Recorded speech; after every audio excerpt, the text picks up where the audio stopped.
कभी भी आप ईश्वर का स्वरूप समझना चाहें तो बापूजी का यह तात्विक सत्संग जरूर सुने।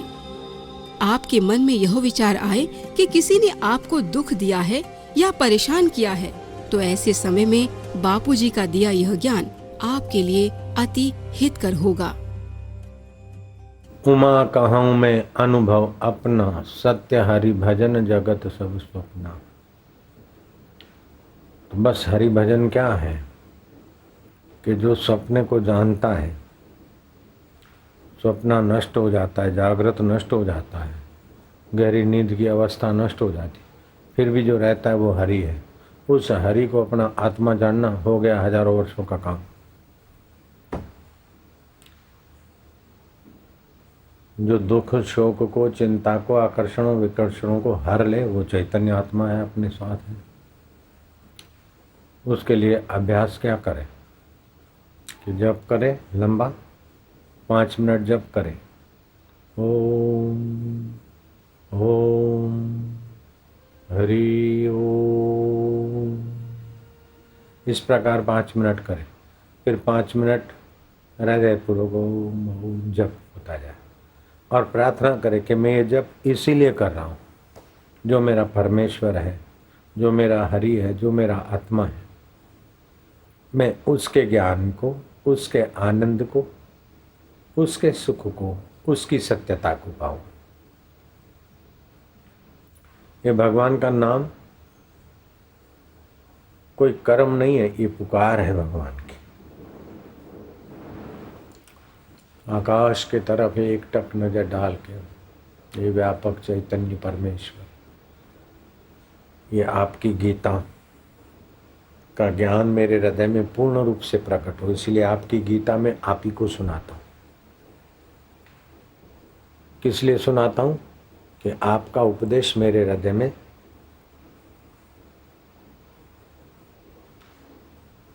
सूक्ष्म रूप से प्रकट हो जाए। उपनिषद है, गीता है, या ब्रह्मज्ञानी संतों के वचन है अनुभव के, वो पढ़े और ईश्वर को ही सुनाने के लिए पढ़े। अथवा तो नारायण नाम स्तुति में ईश्वर कैसे है, ब्रह्मा जी ने, नारद जी ने, ध्रुव जी ने भगवान की स्तुति की, तो ये आपके स्वरूप का जो वर्णन है वो मेरे हृदय में प्रकट हो, इसीलिए मैं आपको पढ़ के सुनाता हूँ। हे विष्णु स्वरूप, हे व्यापक ब्रह्म, विश्वाधारम, विश्व के आधार, ऐसे मेरे इस स्थूल शरीर के भी आधार हो, मेरे मन के भी आधार हो। आंखें देखती जिस वस्तु को, लेकिन वस्तु आंखों को नहीं देखती।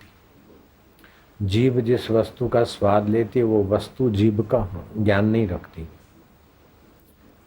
कान जिसको सुनते हैं, उन शब्दों को कान का पता नहीं, कान को शब्द का पता है। तो ये जो 5 विषय हैं, देखना, सूंघना, सुनना, स्पर्श करना, चखना, ये 5 विषयों को जानने वाली 5 ज्ञान इंद्रियां हैं। तो इंद्रियों को विषय का पता है, लेकिन विषयों को, इन वस्तुओं को इंद्रियों का पता नहीं। ऐसे ही इंद्रियों को मन का पता नहीं, मन को इन 5 इंद्रियों का पता है। और बुद्धि को पता नहीं जीव का, लेकिन उस परमेश्वर को जीव का भी पता है, बुद्धि का भी पता है, मन का भी पता है, इंद्रियों का भी पता है, विषयों का भी पता है। हे प्रभु, आपको सबका आधार हो और सबका ज्ञान और सबकी सत्ता का मूल आप ही हो। मेरा मन आप में रम जाए, आप सारे विश्व का, जैसे मेरे शरीर का आप मूल हो। आँख ठीक देखती कि नहीं देखती है, उसको मन जानता है। मन चंचल है कि ठीक है, उसको बुद्धि जानती। मेरी बुद्धि असमंजस में है कि सही है, उसको जीवात्मा जानता है। लेकिन मेरा जीवात्मा बेचैन है कि चैन में है। जीवात्मा की धारणाएं तो बदल गई, उसको जो जान रहा है वो तुम ही हो। मैं तुम्हारे साथ एकाकार हो जाऊं। वाणी का विषय ये जगत हो सकता है, मन का विषय ये जगत हो सकता है, लेकिन हे प्रभु, आपका असली स्वरूप सच्चिदानंद स्वरूप मनवाणी का विषय नहीं है। आप स्वयं प्रभु है, स्वयं भू है। आप योगेश्वर हैं, सारे जगत का नियंत्रण आप ही करते हैं। आप सबके हृदय में निवास करते हैं और सबके सब आपके हृदय में निवास करते हैं। आप सबके हृदय में निवास करते हैं और सबके सब आपके हृदय में निवास करते हैं। ये कैसे? भगवान सबके हृदय में ही तो मान लिया, लेकिन सब भगवान के हृदय में कैसे? बोले तुम्हारे हृदय में भगवान है। बोले मेरे हृदय में भगवान है। तो फिर हृदय बड़ा हुआ और भगवान छोटे हुए। लड्डू में गिलास के गिलास में लड्डू, गिलास में लड्डू है तो गिलास बड़ा हो गया।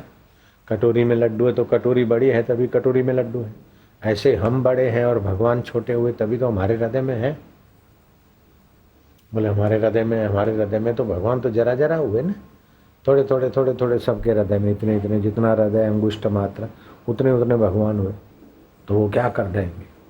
बोले नहीं, इतने से हृदय इतने से है, इसीलिए लगता है कि भगवान हृदय में है। अपने को देह मानते, इसलिए बेवकूफ़ी से कहते हैं हमारे हृदय में भगवान है। वास्तव में भगवान इतने व्यापक और समर्थ हैं कि भगवान हमारे हृदय में है और हम सभी भगवान के हृदय में हैं। भगवान के हृदय में सब कैसे? भगवान तो सबके हृदय में मान लिया। अच्छा करते तो अंदर बल देते हैं, बुरा करते तो धड़कने चलाते, ज्ञान स्वरूप है, वो तो हमारे हृदय में है। लेकिन हम सब भगवान के हृदय में कैसे हैं? भाई जैसे सभी बर्तनों के हृदय में आकाश है, नहीं है? मटका हो चाहे कुल्लर हो, पतीली हो चाहे गिलास हो, तुम्हारा झोंपड़ा हो चाहे मकान महल हो, चाहे किसी की ऑफिस हो, सभी के हृदय में आकाश है कि नहीं है? सभी के हृदय में आकाश रूपी परमात्मा है और सभी आकाश रूपी भगवान के हृदय में है। अंदर भी आकाश है और हम सभी आकाश में हैं। ऐसे ही भगवान आकाश से भी अत्यंत सूक्ष्म और व्यापक समर्थ है। तो नारद जी कहते हैं कि आप सभी के हृदय में हो और सब आपके हृदय में निवास करते हैं। आप भक्तों के एकमात्र वांछनीय यदुवंश शिरोमणि हो। भक्त भगवान को भक्त क्यों भजता है? न्याय नहीं चाहता है, न्याय तो कर्मों के बल से मिल जाएगा। भगवान की क्यों प्रीति करते?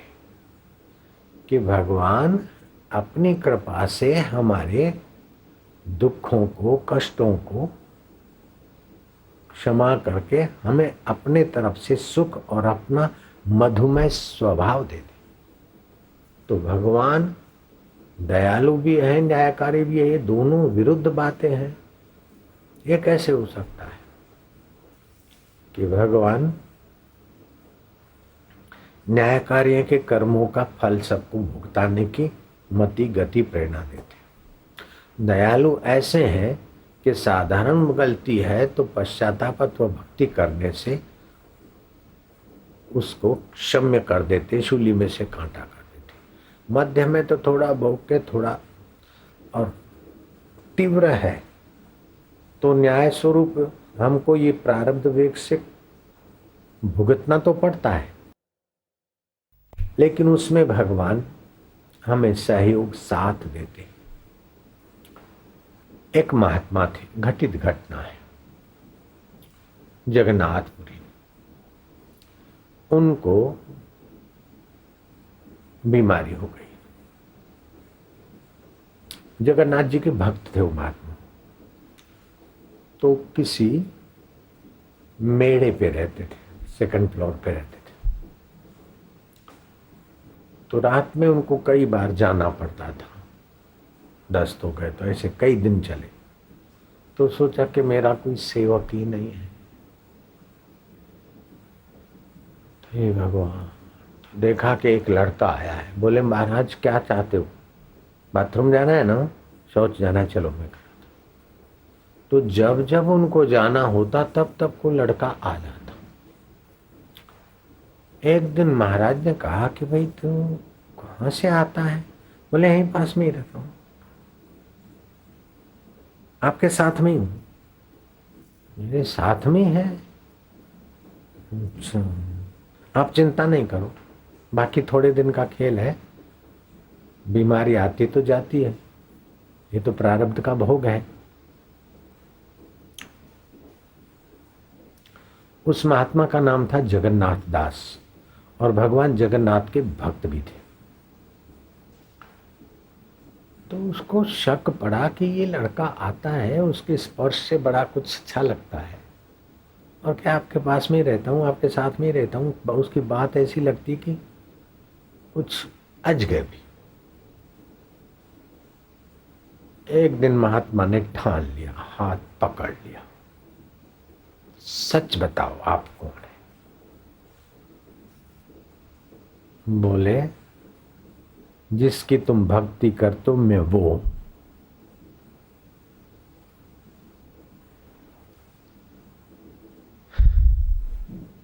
तो क्या मैं तेरी भक्ति करता हूं?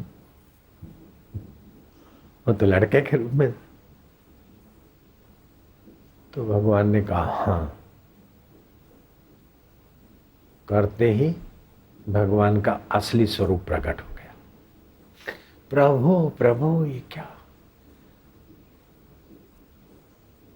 मेरी गंदी चादर धोना, मेरे को गंदे शौचालय में ले जाना, इतना मैं अभागा कि आपको मैंने इतना कष्ट दिया? बोले नहीं ये कोई बात, क्या कोई बात नहीं। जब इतनी मेहनत करके रोज मेरे को शौचालय में ले जाते, हाथ मंजवाते, मेरे गंदे हाथों को पानी से धोते, हाथ पकड़ते, तो आपने मेरे को ठीक क्यों नहीं कर दिया? जो रोज रोज आके मेरे को इतनी सेवा करके आप समय बिगाड़ते। बोले आपका तीव्र प्रारब्ध था, मैं ठीक कर दूं, किसी जन्म में भोगना पड़े, अधूरा काम रह जाए, प्रारब्ध भोग जाए, और आप मेरी भक्ति करते हो तो मैं दयालु भी हूं, तुम्हारी सेवा भी करूंगा। देख लो, कभी ऐसा करते, कभी किसी के हृदय में ही प्रेरणा दे देते, कभी अपने हृदय में ही बल दे देते, अथवा ऐसा करो वैसा करो, तो वो शूली में से कांटा हो जाता है दुख।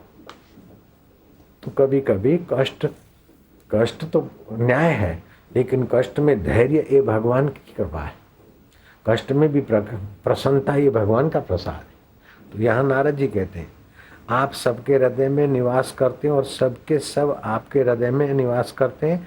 आप भक्तों के एकमात्र वांछनीय हो, भक्त आपको चाहते हैं, अगर आप नहीं होते तो भक्तों का कौन?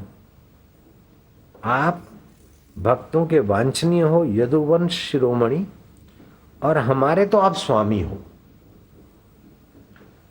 वैसे तो भगवान सभी के स्वामी हैं, इंद्रियों का स्वामी मन है, मन का स्वामी जीव है, और जीव का स्वामी परमेश्वर ही है। भगवान वास्तव में एकमात्र भगवान ही सभी का स्वामी है। मैं पत्नी का स्वामी हूँ, मैं मकान का स्वामी हूँ, लेकिन तेरा चैतन्य न हो तो मुर्दा कौन से मकान का स्वामी होगा, और कौन से मित्रों का और पत्नियों का या नौकरों का स्वामी होगा? वास्तव में सारे विश्व का एकमात्र स्वामी वो परमेश्वर है।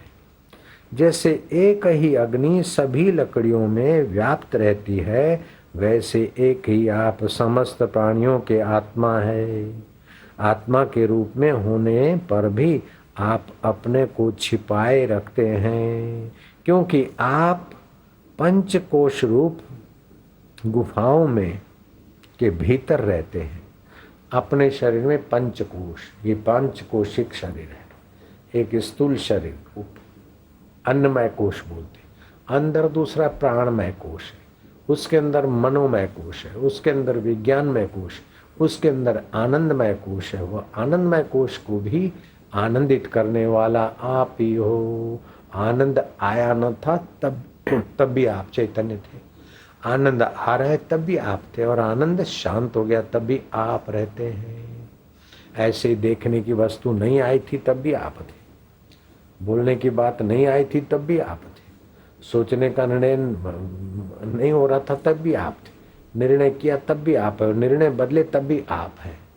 तो आप ही की सत्ता से ये सब होता है। और एकमात्र आप सबके स्वामी, सबके हितेश्वर, 5 कोशों के भीतर आप 5 कोशों की पंचकोशीय गुफा में आप निवास करते, फिर भी पुरुषोत्तम के रूप में, सबके नियंता के रूप में और सबके साक्षी के रूप में आपका ही अनुभव होता है। सबके नियंता, मन के नियंता, बुद्धि के नियंता, इंद्रियों के नियंता भी आप हैं और सबके साक्षी भी आप हैं। जागृत आई चली गई, स्वप्न आया उसके भी आप साक्षी हैं, गहरी नींद आई उसके भी आप साक्षी हैं। तो ये तीनों अवस्था रोज आती जाती, उसको जानने वाले भी आप सच्चिदानंद परमेश्वर हो। प्रभु आप सबके अधिष्ठान और स्वयं अधिष्ठान रहित हो, आप सबके आधार हो। अधिष्ठान माना सबके आधार, लेकिन आप स्वयं का कोई आधार नहीं। मैं तो निराधार हो गया, मेरी पत्नी चली गई, मैं निराधार हो गया, दुकान चली गई, नौकरी चली गई, फलाना। अरे विश्वाधार तेरा आत्मदेव बैठा है, तू कभी निराधार नहीं हो सकता है। न जाने कितनी कितने जीवनों में कितनी कितनी आपत्तियां आई और कितनी बार हम बकते रहे, हम निराधार हो गए, फिर भी सर्वाधार परमेश्वर हमको कभी नहीं छोड़ते, हम उनको कभी नहीं छोड़ सकते। तो इस प्रकार भगवान की स्तुति करते करते भगवान का स्वरूप आपके हृदय में प्रकट हो जाएगा।